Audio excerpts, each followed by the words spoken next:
칼과 기근과 전염병으로 내가 그들을 멸하리라. 아멘.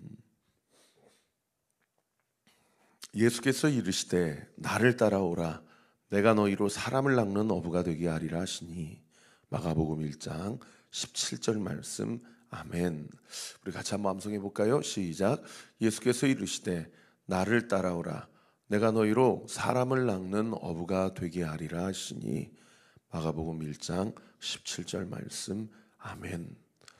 우리를 사람을 낚는 어부로 부르시고 살게 하신 하나님 앞에 오늘 이 하루도, 이번 한 주도 우리가 먼저 복음에 합당한 삶을 살고, 또 우리의 삶이 궁금한 자들에게 왜 그렇게 사느냐고 물어보았을 때 당신도 나처럼 예수님을 믿고 새로운 삶을 살았으면 좋겠다라고 우리의 주인 되신 예수님을 담대하게 증거하는 저와 우리 모든 온리교회 성도들 되시기를 예수님의 이름으로 축원합니다. 여러분, 한번 주변에 복음을 전해야 될 자들이 있는지를 한번 살펴보세요. 그래서 그들을 품고 기도하시고, 하나님이 기도할 때 기회를 주십니다. 그래서 그 기회를 놓고 기도하고, 그 기회가 왔을 때 담대하게 복음을 전하면 그 사람이 꼭 우리 교회 안 나오더라도 하나님이 우리 삶을 칭찬하시고요. 또 복음 전하는 것이 그렇게 무슨 세미나 다녀서 뭐 전도 훈련 받은 사람만 할 수 있는 것이 아닙니다. 우리의 삶 가운데 하나님이 나를 만나게 하신 모든 자들에게 사실은 우리가 복음을 전해야 될 영적인 책임과 의무가 있거든요. 저도 이 헤어스타일부터 해가지고 이 모든 라이프 스타일을 다 이 건물로 바꾼 게, 하여튼 어떻게 교회 요즘에 좀 부흥이 되셨나요? 저 디자이너가 저한테 먼저 물어봐요. 그러면은 당신도 예수님 믿으십시오. 그리고 한번 갓 깨우고 세상에 여기까지 한 번도 교회 여기서 시작되고 1년이 지났는데 한 번도 안 오죠. 그러면은 제 책임입니까? 하나님의 때에 하나님이 그 사람의 마음 가운데 그 복음의 씨앗을 뿌리시고 하나님께서 그 영혼을 예정하셨다면 그 영혼을 구원해 주실 것을 믿습니다 라는 것으로 그렇게 복음을 전하는 거죠. 우리 교회가 사람을 낚는 어부로 쓰임받는 우리 모든 온리교회 성도들 되기를 예수님의 이름으로 축복합니다. 여러분, 이제 오늘부터는 예레미야 14장을 살펴보게 되는데요. 예레미야 14장에 하나님께서 새로운 말씀을 예레미야에게 주시는데, 다른 말씀과 다르게 14장의 본문은 특별히 이스라엘 백성과 예루살렘 주민들이 극심한 가뭄 가운데 하나님의 말씀이 예레미야에게 임했다라고 오늘 본문이 증거하고 있습니다. 오늘 본문 1절 말씀 같이 한번 읽어볼까요? 시작. 가뭄에 대하여 예레미야에게 임한 여호와의 말씀이라. 그러니까 하나님께서 사실상 예레미야가 40년 동안 활동을 했거든요. 그러면서 4명의 왕을 섬기면서 활동한 선지자가 예레미야 아닙니까? 그 요아스 왕, 요시야 왕, 여호야긴, 그리고 마지막 시드기야 왕까지 활동했던 이 남유다 후반기에 활동했던 선지자인데, 특별히 이 40년 동안에 극심한 가뭄이 있었다는 것을 우리가 알 수 있고요. 그 가뭄의 심각성이 얼마나 심각했냐면 4절과 5절에 보시면은 땅에 비가 없어서 지면이 갈라지니 밭 가는 자가 부끄러워서 그의 머리를 가리는도다. 들의 암사슴은 새끼를 낳아도 풀이 없으므로 내버리며. 암사슴이 새끼를 낳았는데 살 가망이 없으니까 자식을 돌보지 않을 정도로 가뭄이 심했다는 거예요. 그리고 6절에도 보시면은 들나귀들은 벗은 산 위에 서서 승냥이 같이 헐떡거리며 풀이 없으므로 눈이 흐려지는도다. 그렇게 죽어갈 정도로 그렇게 극심한 가뭄이 들었던 시대가 바로 그 40년의 어느 한 시점에 하나님께서 예루살렘과 남유다 백성에게 극심한 가뭄을 허락하셨다는 거죠. 근데 여러분 한번 생각해 보세요. 성경에 가뭄이 들면 어떤 사인입니까? 뭐 지금도 마찬가지지만 지금도 뭐 이렇게 항구 있는 데나 아니면 농사 지었던 그런 시골이나 이런 데 가면 다 기우제를 드렸던 그런 어떤 증거나 그런 것들이 있지 않습니까? 그러니까 농경 사회에는, 고대 사회에는 그야말로 목숨과 직결되는 게 뭐냐면 강우량이거든요. 그러니까 비를 내리지 않으면은 고대인들은 이 본능적으로 뭐라고 생각했냐면, 아, 하나님이 노하셨구나 라고 생각을 한 거죠. 하나님이 노하셨구나. 그러면 그 관점에서 보면 결국에 역사적으로 남유다와 이스라엘 백성은, 예루살렘 주민들은 바벨론에 의해서, 북방에서 오는 민족으로 인해서 나라가 망했잖아요. 그러면 오늘 이 14장에 기록된 가뭄은 결과적으로 망하기 직전에 하나님께서 주시는 마지막 경고의 현상이다라고 볼 수가 있는 거죠. 아직 나라가 망하진 않았으니까요. 그런데 이 이스라엘 백성이 여전히 10절 말씀해 보세요. 여호와께서 이 백성에 대하여 이와 같이 말씀하시되 그들이 어그러진 길을 사랑하여 그들의 발을 멈추지 아니하므로 여호와께서 그들을 받지 아니하고 이제 그들의 죄를 기억하시고 그 죄를 벌하시리라. 여기 10절에 그들이 어그러진 길을 사랑하였다. 이 밑에 도움말에 보시면은 히브리어 원어로 정처 없이 떠돌아다니다 라는 것을 어그러진 길을 사랑하다 라는 것으로 그렇게 표현했다라는 거예요. 그러니까 하나님 앞에서 어그러진 길은 어떤 길이냐면, 진짜 붙잡아야 될 것을 붙잡지 않고, 그리고 사랑해야 될 것을 사랑하지 않고, 의지해야 될 것을 의지하지 않고, 엉뚱한 것을 의지하고 사랑하고 붙잡는 것을 성경이 그들이 어그러진 길을 사랑하였고 그들의 발을 멈추지 아니하였다. 그래서 여러분 한 페이지 넘겨보시면 178페이지에 여기 큐티책에 뭐라고 얘기하냐면, 어그러진 길과 관련해서 그 세 번째 단락, 어그러진 길을 사랑한 벌 하면서 제가 잠깐 읽어드릴게요. 어그러진 길은 목적지에서 빗나간 길입니다. 이 죄라는 히브리어 단어도 관역에서 빗나가다라는 뜻이거든요. 그러니까 목적대로 살아가지 않고 엉뚱하게 살아가는 거예요. 사람을 낚는 어부로 우리를 부르셨는데 돈 버는 기계로 불렀다고 생각하고 돈을 그 인생의 목적으로 삼고 살아갈 때에 그게 어그러진 길이라고 얘기를 하는 거죠. 그 다음 구절에 보시면 그 길은 새로워 보이게 호기심을 자아내지만 결국 우리를 무엇으로 이끌어요? 멸망으로 이끈다라는 거예요. 우리의 욕심을 따라가는 우상 숭배가 바로 어그러진 길입니다. 그리고 이 문장이 참 저는 마음에 많이 찔렸는데요. 거기 한번 줄쳐보실 수 있으면 줄쳐보세요. 말씀으로 바른 길을 알려주셔도 자기 마음에 드는 것을 쫓아 방황하는 것이 우상 숭배다. 우상 숭배가 뭐 불상 앞에 절하는 것이 아니고, 날마다 말씀을 듣고 하나님의 음성을 듣지만 여전히 자기 마음에 드는 대로 살아가는 것, 그것이 우상 숭배의 성경적 정의라는 겁니다. 그래서 솔루션을 뭐라고 제안하냐면, 이 길에서 그 다음 구절 보세요. 벗어나 바른 길로 가려면 말씀을 따라 행진하는 공동체에 속해서 나의 우상을 고백하고 공동체의 권면에 순종해야 합니다.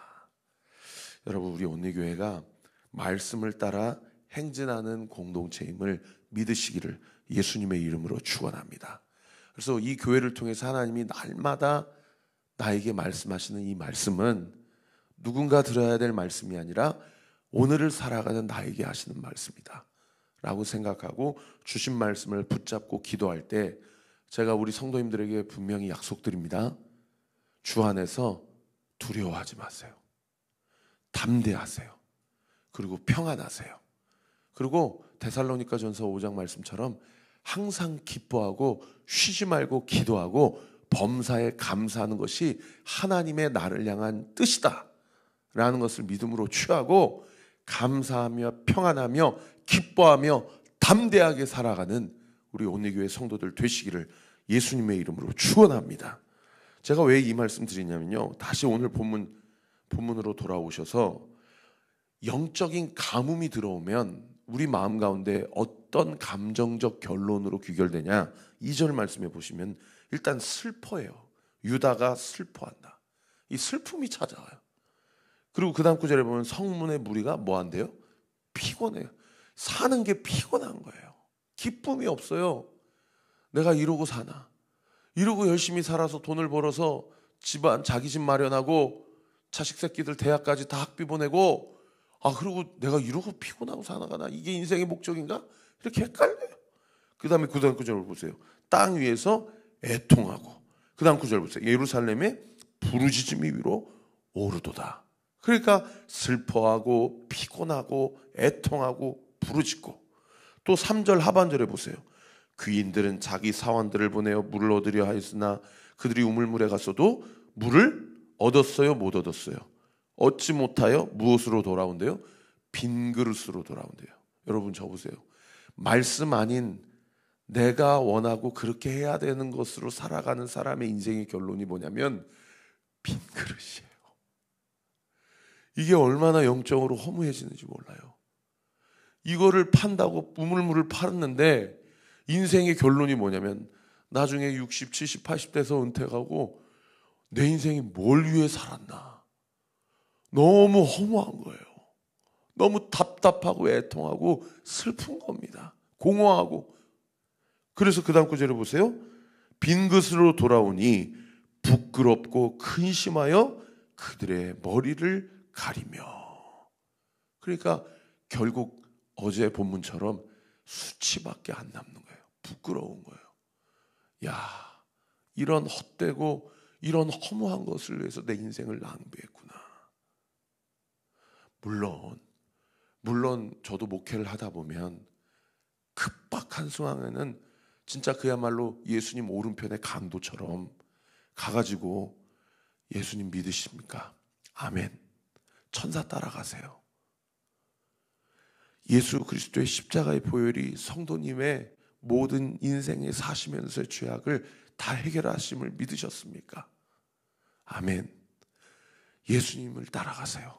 그렇게 갑자기 그야말로 영적인 구급차를 발동시켜가지고 죽기 전에 부끄러운 구원이라도 받게 하는 그런 일들도 목회하다 보면 있더라고요. 그런데 사랑하는 성도 여러분, 성경이 뭘 얘기합니까? 구원받으면 끝이 아니고요, 천국 가면 상급을 얘기하잖아요. 이게 무슨 어떤 이 인생에서의 무슨 재벌 또는 중산층 또는 서민 이런 계급을 얘기하는 게 아니고 하나님께서 상 주시는 자들이 있는가 하면 부끄러운 구원을 받는 자들이 있고 심지어 그마저도 구원받지 못하고 심판을 받고 죄의 대가를 치르는 사람들이 있다고 그러잖아요.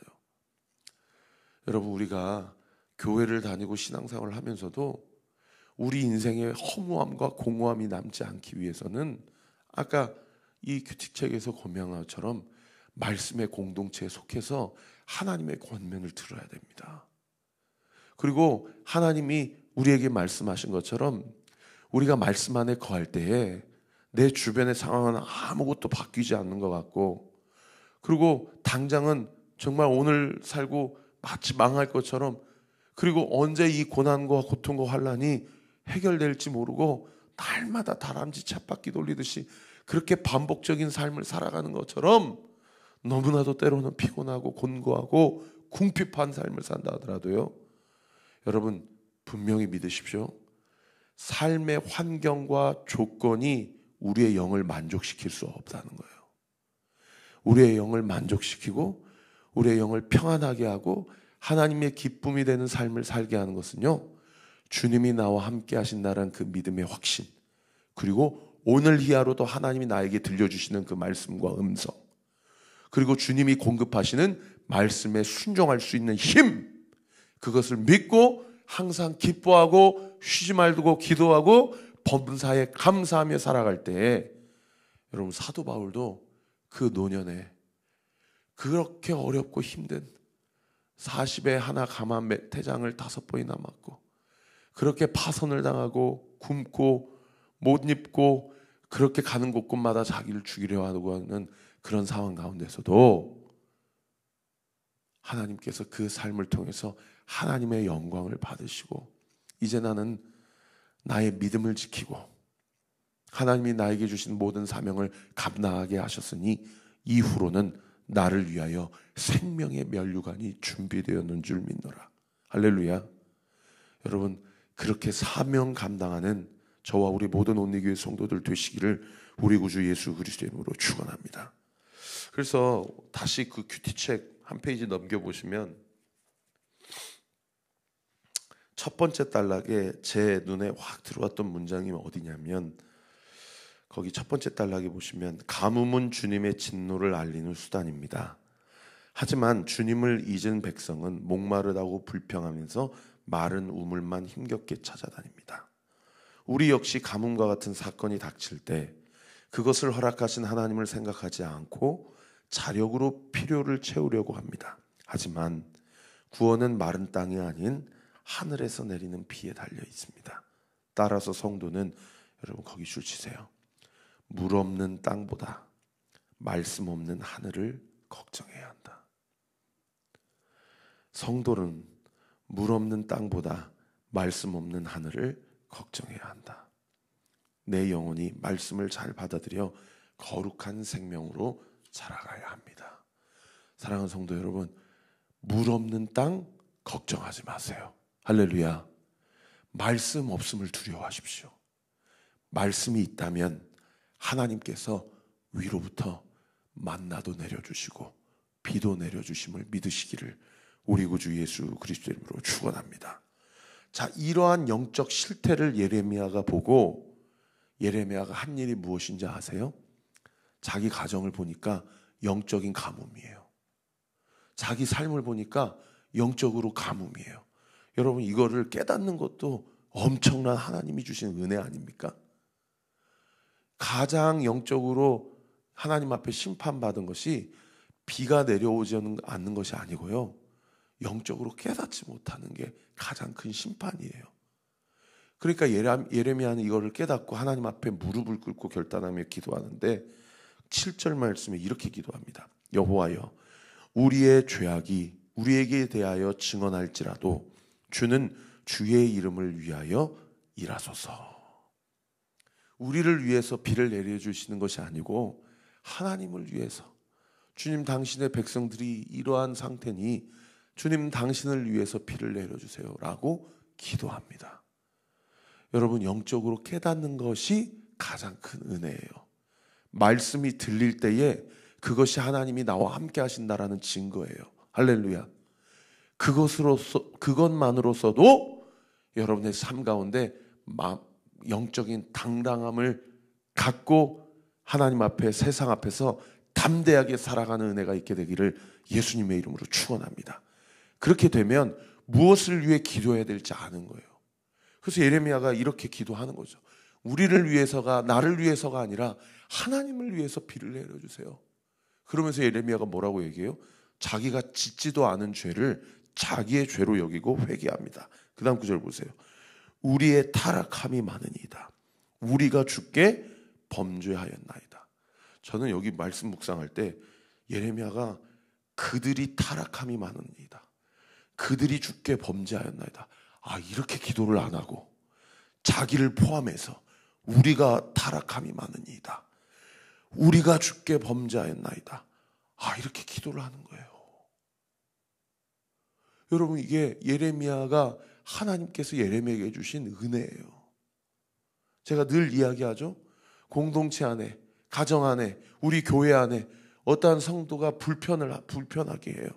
그럼 우리는, 우리의 죄성은 어떻게 반응하냐면, 저 성도하고는 거리를 두어야 되겠구나. 될 수 있는 한 저 성도하고는 자꾸 부딪히지 말아야 되겠구나. 이게 자기 방어 기제의 발현이거든요. 여러분, 이 시대가, 교회가 보여줘야 될 게 무엇이냐면 상처받을 것을 각오하고 화랑 안 해봐야 돼요. 그리고 자기 몸과 마음에 얼마나 많은 상처와 스크래치가 있는지를 바라보면서 그것이 나는 죽고 예수로 사는 삶의 인생 가운데 하나님께서 그 사람의 삶을 어떻게 사용하시고 그 사람을 통해서 얼마나 죽어가는 영혼들을 살려주시고 이렇게 세워주셨나, 나중에 그 천국 가서 제가 분명히 선포합니다. 그것이 영광의 상처가 될 거예요. 그게 영광의 흔적이 될 거예요. 여러분, 그래서 예수님이 부활하시고도 못자국 창자국이 지워지지 않는 이유가 그런 이유예요. 우리를 사랑하시는 강력한 증거가 되는 거죠. 여러분, 얼마나 사랑하면서 대가지불을 하고 있습니까? 얼마나 남의 죄를 나의 죄로 여기며 그들이 범죄하였습니다, 그들의 타락함이 많음이다가 아니고 내가 범죄하였습니다, 내가 사랑이 없습니다, 나를 용서하옵소서. 우리 안에 이 은혜와 이 사랑이 필요하다라는 거예요. 여러분, 저를 위해 기도해 주실 때 제가 사람 가려가면서 목회하지 않도록 기도해 주세요. 그리고 제가 그렇게 만약에 헌신하시는 성도님들하고 더 가까이 지내려고 하고 돈 많은 성도들 좋아하고 제가 그렇게 목회하고 있다라면 저 와서 혼내켜 주세요. 제가 그렇게 목회하듯이 여러분도 우리 교회 안에서 그렇게 신앙생활 하시고 우리도 세상 가운데서 그렇게 그리스도인으로서 성도로서 살아가십시다. 그럴 때에 여러분, 예레미야가 어떻게 합니까? 8절에 보세요. 이스라엘의 소망이시오, 고난당한 때의 구원자시오, 어찌하여 이 땅에서 거류하는 자같이 하룻밤을 유숙하는 나그네같이 하시나이까? 어찌하여 놀란 자같이 쓰시며 구원하지 못하는 용사 같으시니까? 거기 주치세요. 여호와여, 주는 그래도 우리 가운데 계시고 우리는 주의 이름으로 일컬음을 받은 자이오니 우리를 버리지 마옵소서. 할렐루야. 여러분, 예레미야가 영적인 무지함에 처해 있지 않고 영적인 분별력과 자각 능력으로 하나님이 주시는 그 통찰력으로 무엇을 위해 기도하고 어떻게 번지수를 찾고 어떻게 솔루션으로 하나님 앞에 중보기도하며 하나님의 도우심을 구해야 될지 정확하게 알았다는 거예요. 그리고 마치 자기 일처럼 이스라엘 백성의 죄를 자기 죄로 끌어안고 하나님 앞에 기도했다라는 거예요. 이런 의미에서 예레미야는 누구를 예표하는 사람이냐면 예수 그리스도를 예표하는 사람이죠. 예수님도 십자가에 달려 죽으시기까지 뭐라고 말씀하셨습니까? 주여, 저들의 죄를 저들에게 돌리지 마옵소서. 저들은 저들이 하는 일을 알지 못하나이다. 오늘도 우리 같이 기도합시다. 우리 목사님이 예수님처럼 목회하게 해주세요. 하나님, 제가 예수님을 닮은 삶을 살아가게 해주세요. 오늘 이 하루도 영적인 기갈과 과문의 시대를 살아가는 이 시대 가운데 우리의 가족 모든 구성원들이 아버지, 이 땅의 죄, 우리 각자의 죄를 나의 죄로 여기고 하나님의 뜻을 담아서 하나님의 영광을 위해 살아가고 하나님의 이름을 위해 살아가는 저와 우리 모든 가족들, 우리 교회 교우들 되게 하여 주옵소서. 그렇게 살아갈 때에 우리 온리교회 소망이 있는 줄 믿으시기를 예수님의 이름으로 축원합니다. 어저께 기도하는데 하나님이 저한테 그 말씀 주시더라고요. 최 목사야, 온리교회는 마지막 시대, 어두운 시대, 내가 밝은 빛으로 내가 이 교회를 들었으리라. 기도하는데 하나님이 그 마음을 저에게 주시더라고요. 여러분, 저에게 필요한 성도는요, 예수님처럼 남의 죄를 나의 죄로 여기고 함께 끌어안고 교회를 세워가는 성도들이 필요합니다. 제가 먼저 그 길을 걸어야 되고 우리 온리교회 개척 멤버들, 지금까지 등록한 모든 성도들이 같이 그 길을 걸어가야 됩니다. 우리 그 길을 같이 걸어가십시다. 기도하겠습니다. 아버지 하나님, 감사합니다. 어느새 10월이 됐고 이제 날씨도 추워졌습니다. 오늘도 주의 음성을 들려주시니 감사합니다. 아버지, 이 영적인 가뭄의 시대, 바벨론 북방의 민족들이 쳐들어오면 그때는 멸망하는 시대, 아버지, 주님 천사들의 나팔 소리와 구름 타고 다시 오실 때에는 더 이상 돌이킬 수 없는 그 시점, 그 시대가 오기 전까지 하나님께서 가뭄을 허락하셨다는 것은 마지막 경고를 주시는 것 아닙니까? 아버지, 이 가뭄의 시대, 예레미야처럼, 예수님처럼 내가 짓지도 않았지만, 나의 연약함이 아니지만 나의 죄로 여기고, 또 나의 연약함도 주님 앞에 회개하고 나의 죄를 보고, 오늘 주신 말씀처럼 아버지 하나님, 말씀으로 바른 길을 알려주신다면, 말씀으로 행진하며 말씀에 순종하며 나의 죄와 우상을 고백하고 공동체 안에서 권면을 듣고 하나님의 말씀 앞에 순종하는 공동체, 우리 온리교회가 되게 하여 주십시오. 우리 목사님이 그렇게 목회하게 해주십시오.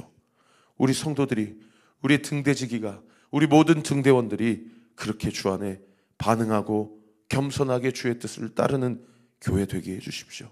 그리하여 우리가 주님이 우리에게 주신 사람을 낚는 어부로서의 사명을 감당하는 저와 우리 모든 온리교회 성도들 되게 하여 주옵소서. 이 시간 예수의 이름으로 명하노니, 물이 없는 땅보다 말씀 없는 하늘을 두려워하며 위에서 부어지는, 위로부터 부음받아여지는 생명의 양식과 생수 되시는 예수 그리스도의 그 은혜와 사랑을 공급받게 될 지어다. 공급받게 될 지어다. 공급받게 될 지어다. 오늘도 이 아침에 부르짖고 기도하는 성도들의 기도를 주께서 응답하시고 우리의 가정을 지키시고 우리의 모든 생업을 살리시고 일으키시고 강건하고 형통하게 해주실 것을 믿습니다. 믿음 가지고 모든 꼬여있는 것들 풀어주시고 막혀있는 것들 뚫어주시며 닫혀있는 것들 열려주시는 그 하나님의 놀라운 역사와 하나님의 기적과 능력을 우리 사랑하는 성도들의 삶 가운데 구체적으로 이 시간 예수의 이름으로 명하노니 목도하게 될 지어다. 경험케 될 지어다. 일어나게 될 지어다. 믿고 감사드리며 살아계신 우리 구주 예수 그리스도의 이름으로 기도하옵나이다. 아멘. 지금은 우리 구주 예수 그리스도의 은혜와 하나님의 사랑과 성령 하나님의 위로교통 충만하심이 주신 말씀 붙잡고 주 안에 강건하며 주님의 말씀 따라 순종하며 살아가기로 결단하는 우리 사랑하는 온리교회 모든 성도들 머리머리 위에, 우리의 가정 위에, 이 교회 위에, 오늘의 삶 위에 지금로부터 영원토록 함께 하시기를